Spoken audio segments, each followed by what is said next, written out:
বাংলাদেশের কোন রাজনৈতিক কর্মী সাহস ছিল ডিবি হারুনের বিরুদ্ধে বক্তব্য দেবে? বলেন, সাহস ছিল? এডিসি হারুন, ডিবি হারুন না, এডিসি হারুন। পিনাকি এবং ইলিয়াস ভাইয়ের প্রশংসায় বাংলাদেশের কোনো রাজনৈতিক কর্মী, কোনো রাজনৈতিক দল জীবনে আর কোনোদিন যেন খুশিতে গদগদ না হয়। কারণ এই দুইজন ব্যক্তি একদিকে আপনাকে খুশি করবে এবং দীর্ঘমেয়াদী আপনাকে একটা বাঁশ দেওয়ার আয়োজন করবে। সুতরাং একটু হালকা প্রশংসা করলে দাঁতটা খিচ করে হাসি দিয়েন না, কারণ এর পরবর্তীতে আপনাদের জন্য বাঁশ রেডি আছে।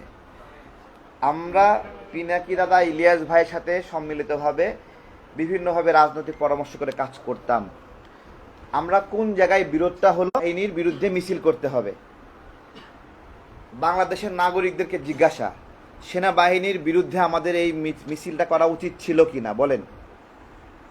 এই 24-এর গণ অভ্যুত্থানের পরে আমরা যে নিয়ন্ত্রণহীন হয়ে গিয়েছিলাম, সেই নিয়ন্ত্রণটা কে ফিরিয়ে এনেছে? সেই সেনাবাহিনী এই দেশের ক্ষমতা নেওয়ার সুযোগ ছিল কিনা এবং তারা সেই লোভটা করেছে কিনা? জাস্ট ইয়েস এবং নো। তারা কিন্তু সেই লোভটা করেনি। সেই সেনাবাহিনীর বিরুদ্ধে আমাদের মিছিল করতে বলেছে, আমরা মিছিল করিনি। এরপর থেকে সম্পর্ক খারাপ হয়ে গেছে, সম্পর্ক আরও খারাপ হয়ে গেছে। ইলিয়াস ভাইকে জিজ্ঞাসা করেছিলাম লাইভের মধ্যে, আপনি এবং পিনাকি দাদা একসাথে কি সেনাবাহিনীর বিরুদ্ধে প্রোগ্রাম দিয়েছেন?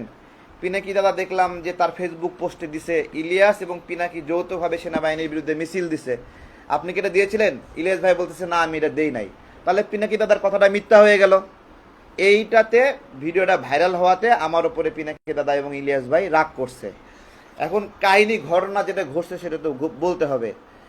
ইলিয়াস ভাই গতকালকে আমাকে আবার পোস্ট করছে, বিকাশুর রহমান তারেকের আম পার্টি থেকে সবাই বের হয়ে যাচ্ছে, এখন কি হবে? তারেকের সাথে 2.5 জন পোলাপান ছাড়া কেউ নাই, তারেকের বহিষ্কারের প্রক্রিয়া চলছে। তো আমার সাথে 2.5 জন ছাড়া কেউ নাই, এই তো। আমি একটা ছবি দেখাচ্ছি, এইটা ইরাকে কিছু প্রবাসীকে অপহরণ করা হয়েছিল। আমার ডাকে কেউ প্রোগ্রামে আসে নাই। আমি সিআইডি অফিসে গেছি, ডিবি অফিসে গেছি, এসবি অফিসে গেছি, প্রধানমন্ত্রীর কার্যালয়ে গেছি যে এই প্রবাসীদেরকে অপহরণ থেকে মুক্ত করতে হবে। আমার ডাকে কেউ আসেনি সেদিন, আমাকে কেউ বিশ্বাস করেনি। আমাকে কেউ বিশ্বাস না করলেও আমি যাই প্রেস ক্লাবে একা একা দাঁড়াইছি।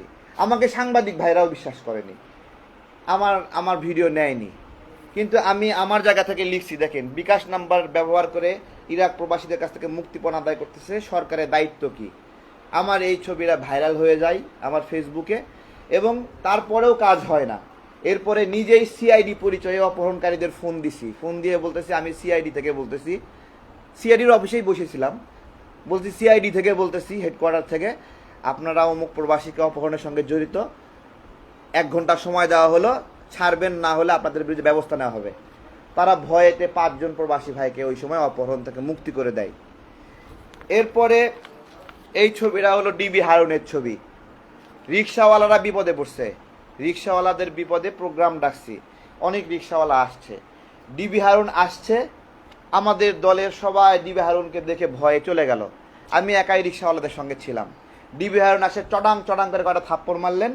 এই যে একটা ছোট ছবি আছে, একটা ভিডিও ছিল, ভয়ে ডিলিট করে দিয়েছে ছেলে পেলে। তো ইলিয়াস ভাই বলতেছে আমার সাথে 2.5 জন নাই। ভাই আমার সাথে 2.5 জন নাই, আমি একাই ছিলাম ভাই, আমি একাই নিপীড়নের শিকার হয়েছি। আমার সাথে 2.5 জন না থাকলে কি হবে? আমরা কি কাজ বন্ধ রাখছিলাম? এবং দেখেন ইলিয়াস ভাই তো একটু পুলিশ দেখে দৌড় দিছে বাংলাদেশ থেকে। দেখেন এইখানে ডিবি হারুন আমার সামনে দাঁড়ায় আছে, আমার সামনে দাঁড়ায় আছে। আমি ডিবি হারুনের বিরুদ্ধে বক্তব্য দিছি। বাংলাদেশের কোনো রাজনৈতিক কর্মী সাহস ছিল ডিবি হারুনের বিরুদ্ধে বক্তব্য দেবে? বলেন, সাহস ছিল? এডিসি হারুন, ডিবি হারুন না, এডিসি হারুন, মনে আছে? এডিসি হারুন, লম্বা করে সুঠাম দেহ, তার সামনে এই যে হেলমেট পরে আছে, এটা তার সামনে দাঁড়ায়। আমার সামনে 2.5 জন আছে কিনা? ইলিয়াস ভাই এই বাংলাদেশের বিপদে আপনি ভূমিকা রাখছেন মানতেছি, কিন্তু আপনার এবং আমার আকাশ পাতাল পার্থক্য আছে ভাই, আকাশ পাতাল পার্থক্য আছে।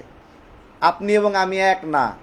আপনি দেশ ছেড়ে চলে গেছেন বিপদের আভাস পেয়ে, আপনার গায়ে ফুলের টোকা পড়ে নাই, বাট আমি নিপীড়নের শিকার হয়েছি, নির্যাতনের শিকার হয়েছি, এবং নির্যাতনের শিকার হয়ে আমি দেশ থেকে বের হয়ে যাইনি। আড়াইজন কি, কেউ না থাকলেও আমি একা একা কাজ করেছি।